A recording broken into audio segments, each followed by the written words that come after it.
The desert did not forgive. It never had.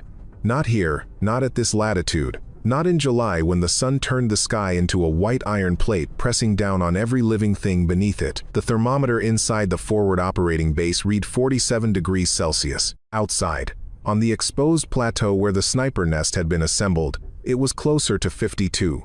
Heat like that did not merely discomfort, it dismantled. It found the seams in a man's discipline and pried them apart. Senior Master Sergeant Dale Kowalski wiped the back of his hand across his forehead and watched the third sniper of the morning pack up his equipment in silence. Staff Sergeant Ray Dunnigan, one of the best long-range operators in the 75th Ranger Regiment. He had missed clean, not close, clean. Kowalski did not say anything. There was nothing to say that the desert hadn't already said louder. The plateau stretched north in a series of low, undulating ridgelines, their surfaces the color of old bone. At 4,000 meters measured precisely, checked twice the target position sat inside a collapsed stone structure, partially concealed by the eastern wall. From here, the drone imagery showed a man, a table, something on the table with wires running from it. The analysts had been arguing about the device for 40 minutes. They had stopped arguing when the first detonator component was positively identified at 0612 hours. That had been 2 hours and 40 minutes ago. 13 snipers had now attempted the shot. 13 had failed. The problem was not skill. Kowalski understood this clearly. Every operator who had come to this plateau in the last 3 hours was among the top fraction of a percent in their field. 2 of them held records. 1 held the record, or had, until it was classified. The problem was physics. At 4,000 meters, a bullet is no longer a bullet in any intuitive sense. It becomes a long-range ballistic problem, subject to forces that accumulate across every one of those meters. Gravity pulls it down at a rate that compounds. Wind deflects it laterally, and wind at this altitude did not behave predictably, it layered. The ground-level air was near still, which should have been an advantage, but the thermal columns rising from the superheated rock created microcurrents that a rangefinder could not measure and a computer could only approximate. And then there was the mirage. The mirage was the worst of it. At this heat, the air above the plateau surface shimmered in bands visible even to the naked eye as a slow, sinuous distortion, like the world was printed on silk and someone was pulling at one corner. Through a scope at maximum magnification, the target position did not look like a fixed point. It looked like a reflection in disturbed water. It moved without moving. It breathed. Every sniper who had attempted the shot had compensated. They had run their calculations. They had adjusted for bullet drop, for spin drift, for the Coriolis effect at this latitude. They had accounted for barometric pressure and altitude, and the specific ballistic coefficient of the round they were using. They had done everything right. And still the shots had gone wide or high, or had lost enough velocity that the impact analysis showed insufficient terminal effect. The device was still on the table. Captain Brian Mercer had been on the satellite phone for the last 20 minutes, and Kowalski could read the conversation in the stiffness of the captain's back. Command was asking questions. Command was not offering solutions. Command was considering options that all of them understood meant accepting a very bad outcome. Dunnigan walked past Kowalski without making eye contact. He sat down against the concrete block of the eastern wall and looked at his hands. Impossible shot, he said quietly, not an excuse. A conclusion. Lieutenant Craig Whitfield, the youngest sniper on the plateau and the one who had shown the most promise on the qualification course, sat beside him. He had gone forth. He also said nothing. The wind moved once a single, slow breath across the plateau and then was gone. The heat settled back over everything like a lid. Inside the forward operating base, just beyond the sandbagged entrance, a group of tactical support personnel reviewed the drone feed. The image updated every 3 seconds. The man inside the stone structure was moving more deliberately now, picking things up, setting them down. The analysts had revised their estimate. 12 minutes, possibly less, before full activation. Kowalski looked at the list on his tablet. 13 names, 13 attempts, each with a timestamp and a deviation report. He looked at the remaining personnel on the plateau, and that was when he heard a voice from the far edge of the staging area, near the equipment crates. Quiet, almost too quiet to register against the ambient noise of the generators and the distant, rhythmic thud of a helicopter somewhere behind the northern ridge. Let me handle it. She was standing near the last row of supply crates, in the shade of a canvas awning that had been rigged badly, and was already pulling at one corner in the intermittent thermal drafts. She was not tall. She was not built the way that popular imagination suggested an operator should be built. She was lean in the way that long distances make a person lean, economical, nothing wasted, and she stood with her weight slightly forward, not at attention, not at ease, but in the particular posture of someone who had been watching carefully and had finally decided to speak. Her name was Warrant Officer Cassidy Holt. Most of the people on that plateau did not know her name. She had arrived with the second transport, attached to a liaison element whose precise designation had been removed from the shared briefing document. She had sat through the initial situation report without asking a question. When the first sniper had taken his position, she had moved to where she could observe the nest without being in anyone's way. She had watched all 13 attempts. She had not said a word. Captain Mercer lowered the satellite phone and turned to look at her. The look on his face was not hostile. It was the expression of a man who was out of options and was therefore willing to process information he would otherwise have disregarded. "You're a trained long-range shooter?" he asked. "Yes, sir." At this range, Cassidy Holt did not answer immediately. She looked out across the plateau toward the northern ridgeline, as though measuring something against the horizon. Then she looked back at Mercer. "Yes, sir." Mercer glanced at Kowalski. Kowalski looked at the list on his tablet. Then he looked at Holt. Staff Sergeant Nolan Briggs, who had been Kowalski's spotter for the last 3 attempts, stepped forward from behind the equipment cage. Briggs was not a mean man, but he was a direct one, and the situation had stripped away whatever diplomatic instincts he normally exercised. "You don't have a spotter," he said. It was not a question, it was an observation intended as an argument. "No," Holt agreed. 4,000 meters without a spotter. Briggs shook his head slowly. "That's not a protocol issue. That's a physics issue." Holt said nothing. "The Mirage alone," Briggs started. "I know what the Mirage does," Holt said. Her voice was the same temperature as the shade she was standing in. Not cold in the way that anger produces coldness, cold in the way that deep water is cold, not hostile. Simply unaffected by the surface conditions. Briggs stopped talking. Mercer looked at his watch, then at the drone tablet that one of the support personnel was holding out toward him. He looked at the image for a long moment. "What's your background?" he asked Holt. "Naval Special Warfare, sir. Development Group, then a detachment I'm not going to name here. Why aren't you on the list?" Holt's eyes moved briefly to the list on Kowalski's tablet. "Because I wasn't briefed on the situation until 0830. I've been observing since then." Mercer absorbed this.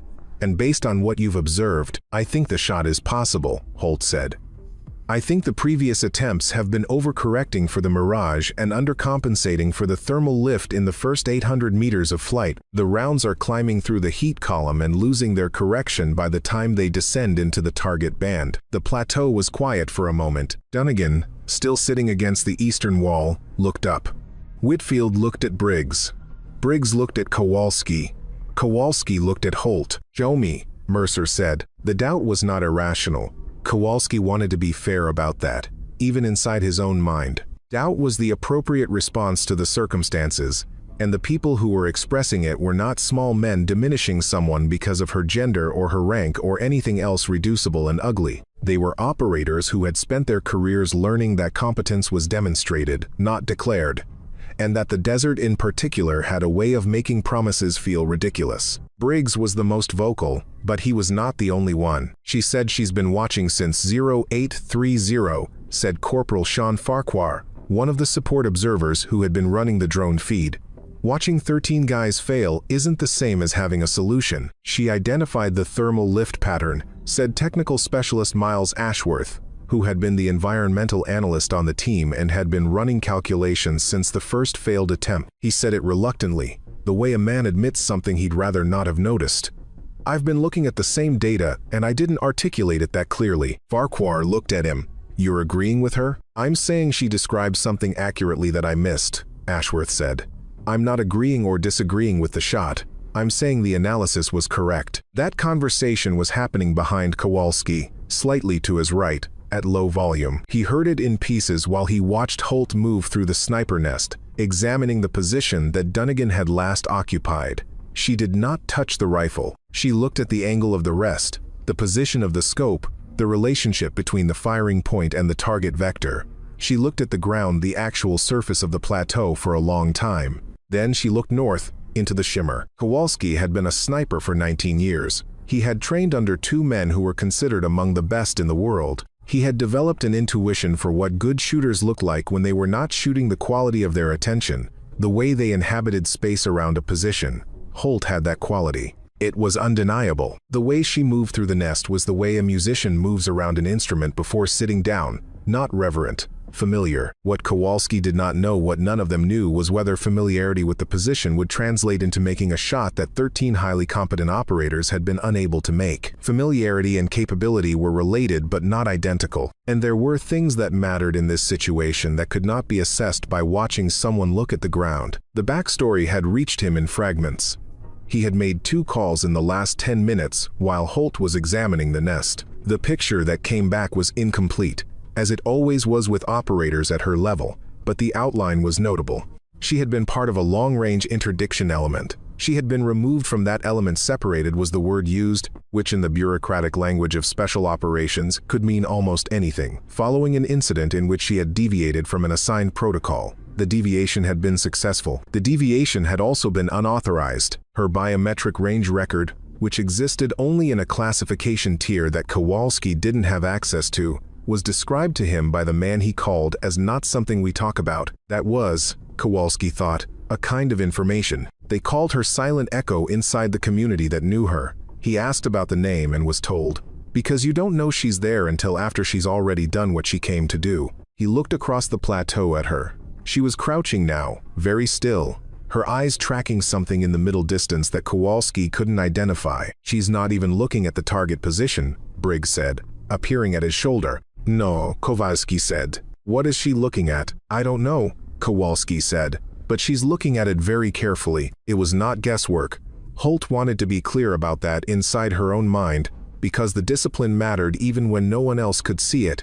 Especially then, what she was doing was reading. The desert spoke in a language that most people never learned because it was not taught. It was acquired, slowly, through exposure and failure and the particular kind of attention that only becomes available when all other options have been exhausted. She had spent 14 months in environments like this one, distributed across 5 countries, and she had learned the language out of necessity, not because she was brilliant, but because she was still alive, and those 14 months had required her to be precise in conditions where precision was not supposed to be possible. The thermal columns were visible if you knew what to look for, not as the dramatic shimmer at the surface, which was the distortion that everyone saw and which was, paradoxically, less useful for reading airflow than the subtler movements at mid-level. What Holt was watching was the way dust moved, not the dust on the surface, which was disturbed by foot traffic and thermal convection in ways too chaotic to read, but the dust at approximately 3 meters of elevation, which she could track against the pale rock of the northern ridgeline. At that height, the thermal columns were visible as subtle vertical streaks, darker particles rising in narrow channels against the lighter rock background. She had been mapping them for 4 minutes. There were 3 primary columns between the firing position and the target. Their positions were not random. They were anchored to features in the terrain, 2 slight depressions in the plateau surface that collected and radiated heat more intensely, and 1 exposed rock shelf that acted as a reflector. The columns were not vertical. They angled slightly east, pushed by whatever residual lateral air movement existed at that altitude, which meant a round traveling on the target vector would intersect each column at a specific point in its trajectory. She calculated this not with a device, but with a spatial model she had been building since 0830. 19 hours of observation compressed into a mental architecture of airflow and deflection. Each failed shot had added data to the model. Dunnigan's last round had been the most useful. It had passed close enough to the target position for the impact point to be precisely located, and the deviation told her something specific about where in the flight path the final significant deflection was occurring. The rifle she had been assigned was a Barrett MRAD in 338 Lapua Magnum. She knew this platform. She had fired more rounds through this caliber than she could meaningfully count. The round she would use was a 300 Grain Sierra Match King, and she knew its ballistic coefficient to 4 decimal places without checking anything. She stood up from her crouch. The 3 thermal columns, the angle of deflection, the correction required, the moment in the thermal cycle because the columns pulsed, with a rhythm she had spent the last 20 minutes measuring when intersection with the flight path would produce the minimum deflection. From the staging area behind her, she heard Briggs say something to Farquhar at low volume. She caught the word guessing. She did not respond to it. The word was irrelevant to what she was doing. People who had never learned to read the desert in this way could not distinguish between guessing and this. That was fine. The distinction was in the outcome. She turned and walked back toward Captain Mercer. "I'm ready," she said. He looked at her for a moment. Behind him, technical specialist Ashworth was checking the drone feed. "We have approximately 8 minutes before the device is fully operational," Ashworth said. His voice was careful and flat, possibly less. Mercer looked at Holt. "Take the position," he said. The drone feed was updating every 3 seconds, and each update showed the same image with minor variations, the target moving between the table and the eastern wall, picking up components, placing them in sequence. The analysts had been silent for 6 minutes. There was nothing left to analyze. The countdown had become a fact rather than an estimate. 8 minutes. Captain Mercer had been in situations like this before. Not exactly like this. The specific configuration of variables was new, as it always was, but in situations where the margin had collapsed to a single point and the entire weight of the operation had compressed to one decision, one moment, one person. He had made those decisions before. He had lived with them after. He watched Holt move to the firing position and felt the particular quality of stillness that came over the plateau. It was a different stillness than the one produced by heat. This one had a tension in it. Dunnigan had stood up from the eastern wall and was watching. So had Whitfield. So had every person on the plateau who was not actively performing a critical function. They were not watching with hope. Exactly. They were watching with the suspended quality of people who had stopped believing something was possible but had not yet fully accepted the impossibility. A state between. Briggs had gone quiet. The radio crackled once command, asking for a status update, and Kowalski stepped away from the firing position to handle it in a low voice, keeping his body between the radio and where Holt was settling into the nest. She moved slowly. Not with hesitation, there was no hesitation anywhere in her, but with a deliberateness that was almost ceremonial. She adjusted the bipod by 3 millimeters. She checked the stock position against her shoulder. She established her cheek weld and made one small correction. She looked through the scope for exactly 4 seconds, then lifted her head and looked downrange with her naked eye for another 3. Then she looked through the scope again. Mercer checked his watch. 7 minutes and change. He had a decision to make that he was already making, had been making since he told her to take the position. If she was not ready, if she was not showing every sign of a controlled, prepared firing solution, he would pull her back, and they would move to contingency. The contingency was bad.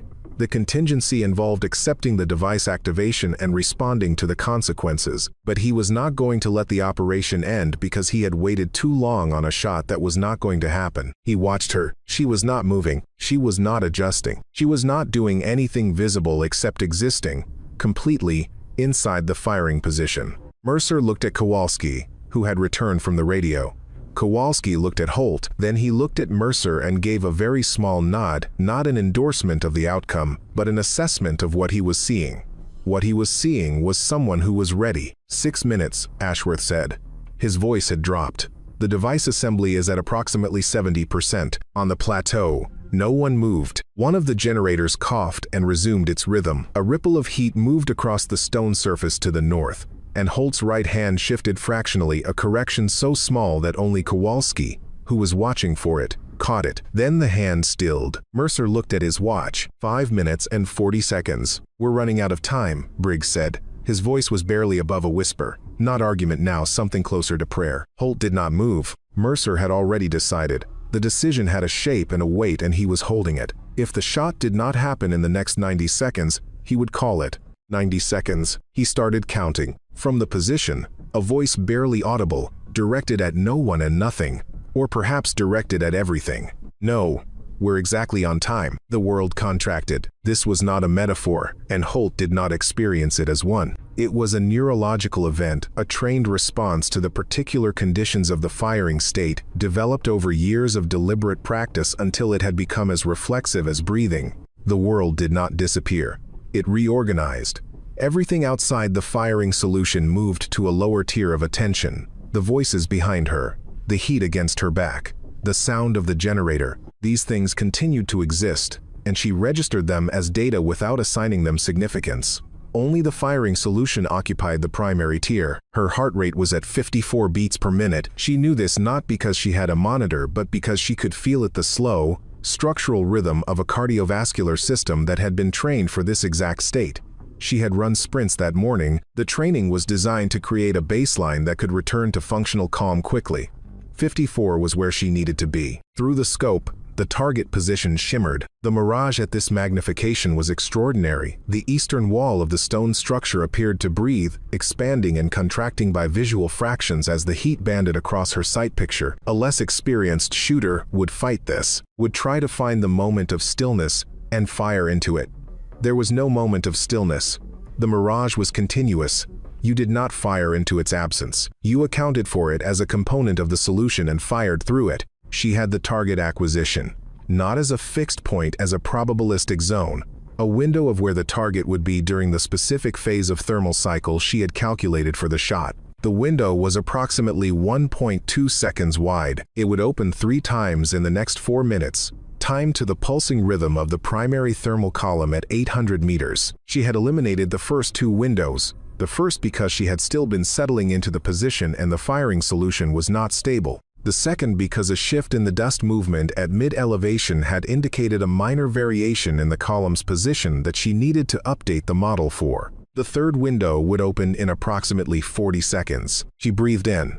4 counts. She breathed out. 6 counts. The scope picture was stable. The crosshairs rested at the point she had calculated, not on the visible center of the target zone, but 0.4 milliradians high and 0.2 milliradians left of it, accounting for the terminal trajectory of the round after it cleared the final thermal column and entered the target band. The number was specific, and she had arrived at it through a process that was part calculation and part something that did not have a clean technical name, an integration of all the variables into a single intuitive correction that her mind performed the way a musician performs complex harmony, not by analyzing each note sequentially but by hearing the complete chord. 30 seconds. Her right index finger was outside the trigger guard. 20 seconds. She moved it inside. The trigger felt familiar. Every trigger was different, and this one was familiar. She had learned its weight and its travel on the qualification range 3 years ago and again during a validation exercise 8 months ago. She did not think about the trigger. Thinking about the trigger was how you pulled it wrong. 15 seconds. The thermal column pulsed. The dust streaks at mid-elevation shifted slightly, tracking the opening of the window. She saw it the way she had seen it twice before, a subtle relaxation in the column. A moment when the vertical draft decreased and the lateral push diminished, when a round on the correct vector would experience the minimum deflection across the full flight path. 10 seconds. Her breathing stopped. Not held, stopped. There was a difference. Holding the breath created tension in the chest and shoulders that transmitted to the rifle. Stopping it was a different state, the body at rest between the out-breath and the in-breath, for the 2 seconds before the respiratory drive reasserted itself. She was in those 2 seconds. The window was opening. The crosshairs were still. Inside that silence, unbidden, a memory, not a significant one.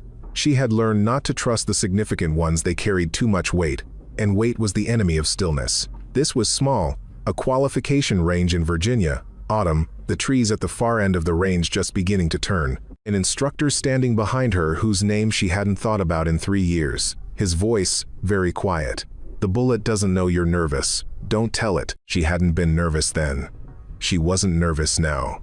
But the memory arrived anyway, the way certain things arrive at the exact moment they are useful, without explanation. The window was fully open. She squeezed the trigger, not pulled, not pressed, squeezed the specific action that distributes the force evenly across the pad of the finger, without lateral movement, without disrupting the relationship between the stock and her shoulder, without telegraphing to the rifle or to the round that anything is about to happen until the sear releases and the firing pin moves and the primer ignites, and the shot broke. The recoil was absorbed against her shoulder, and she did not move, did not lift her head, did not do anything except maintain her position and keep the scope picture and watch the heat distortion downrange and count. 1, 2, 3.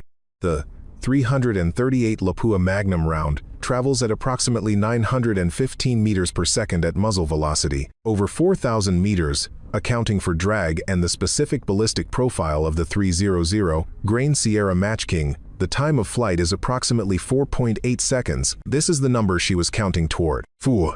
Behind her, she heard nothing. The plateau had achieved a quality of silence that she had experienced before, the silence of a collective held breath. A group of people all arriving simultaneously at the same suspended state. 4.5. She was still watching through the scope. The target zone was still shimmering. She could not see the round in flight. No one could see a round in flight, but she knew where it was in the trajectory. She knew which thermal column it was passing through now and what the deflection model predicted and whether the window she had calculated had been sufficient. She had not missed. She knew it with the same calm certainty that she knew the trigger pull had been clean and the position had been stable and the window had been correctly identified. Not arrogance. Not confidence in the theatrical sense. Something more structural than either of those. The quiet knowledge of someone who has done a thing correctly and is waiting for the physical world to confirm what they already know. 4.8. In the operations room, technical specialist Ashworth was watching the drone feed. The image updated. He said nothing. His hand moved to his radio and stopped. On the plateau, Kowalski was counting.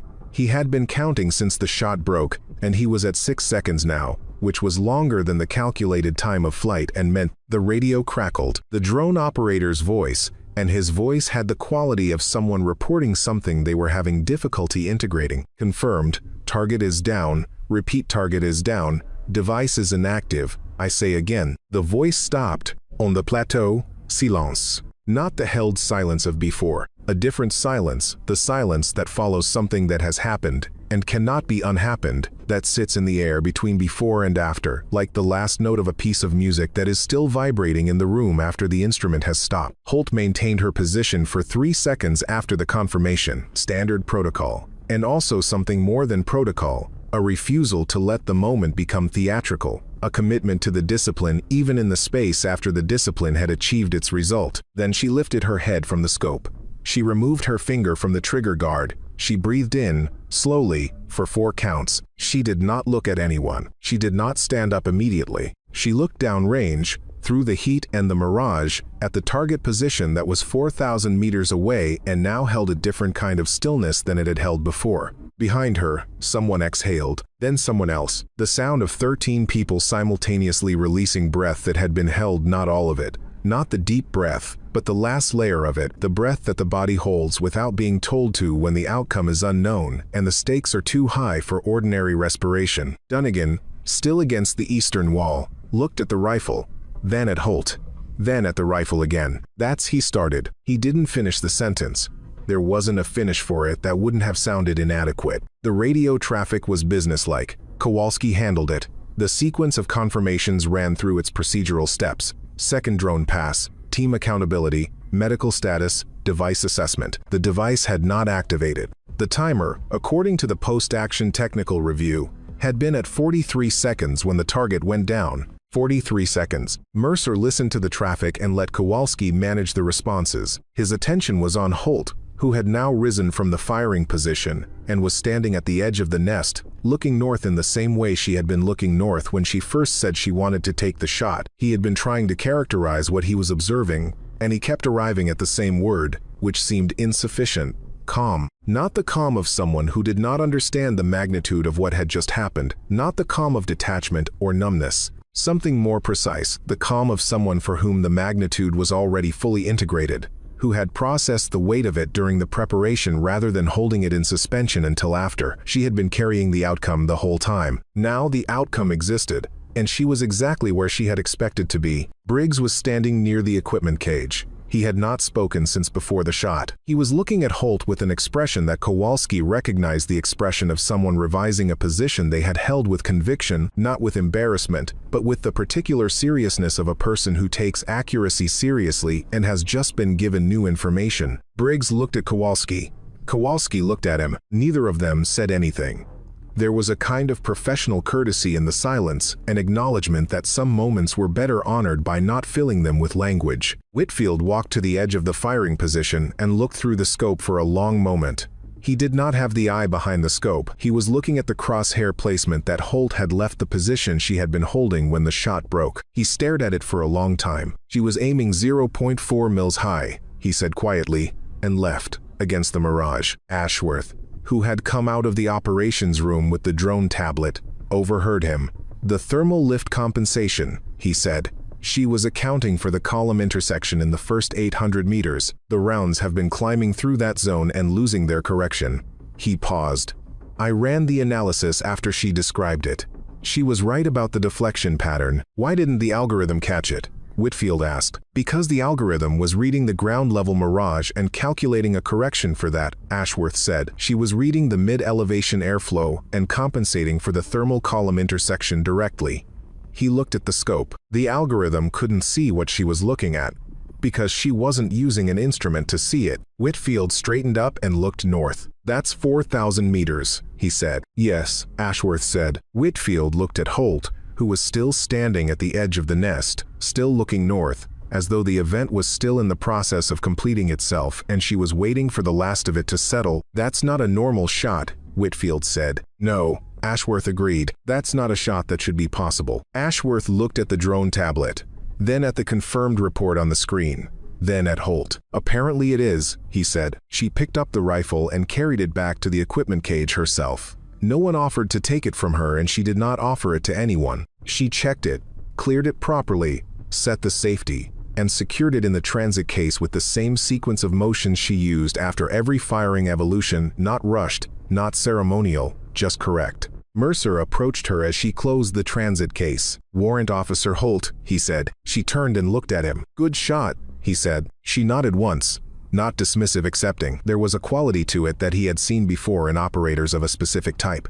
People for whom praise and criticism arrived with the same weight, were processed with the same instruments, were placed in the same category of information that mattered only insofar as it was accurate. "Was there a margin?" he asked. "In the solution, was there room to be wrong?" She thought about it for a moment, not hesitating, actually thinking, giving the question the consideration it deserved. "Not much," she said. The window was about 1.2 seconds. The correction was precise to 3 decimal places. She paused. "There's always uncertainty. I was managing it, not eliminating it." Mercer nodded. "But you were confident." "I was prepared," she said. "Confidence is a different thing." He absorbed this. "The mission would have failed without you," he said. She looked at him for a moment, and something moved briefly across her face, not quite an expression, more like the shadow of one, acknowledgement, perhaps, of something that was not pride but was in the neighborhood of it. Satisfaction, maybe, at the particular kind that comes from having done a thing correctly in conditions that did not permit error. "The mission succeeded," she said. "That's what matters." She picked up her secondary kit bag and walked toward the eastern exit. Corporal Farquhar, who had been one of the doubters, watched her go. He turned to Kowalski. "Who is she?" he asked. Kowalski watched her disappear around the corner of the concrete block. He had been in the community for 19 years. He had seen extraordinary things performed by extraordinary people. He had a calibrated sense of what remarkable looked like and what it meant. "She's the one we call," he said, "when impossible needs to happen." Farquhar looked at the corner where she had been. "Where is she going?" Kowalski thought about the 2 calls he had made. The classified file summary.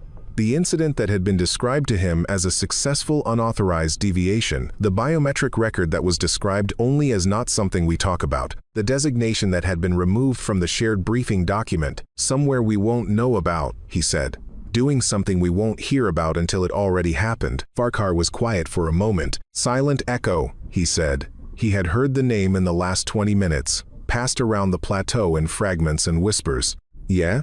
Kowalski said. "Because you don't know she's offer," Farquhar said, "until after." Farquhar looked at the transit case containing the rifle, at the firing position, at the 4,000 meters of heat and light and shimmer that stretched north to where the stone structure sat in its new silence. He thought about 43 seconds. He thought about a correction of 0.4 milliradians that no algorithm had calculated and no instrument had measured, derived instead from 4 hours of watching dust move against a pale rock face. He thought about a window of 1.2 seconds, identified by reading the rhythm of heat rising from superheated stone, and a round that had traveled 4,000 meters through layered thermal columns and arrived within the physical constraints of a specific bullet weight and a specific ballistic coefficient and the specific physics of atmospheric lensing at 47 degrees Celsius, exactly where she had senti it. I want to say it's impossible, he said. Kowalski shook his head. That's what you said before the shot, he said. Farquhar had no answer for that.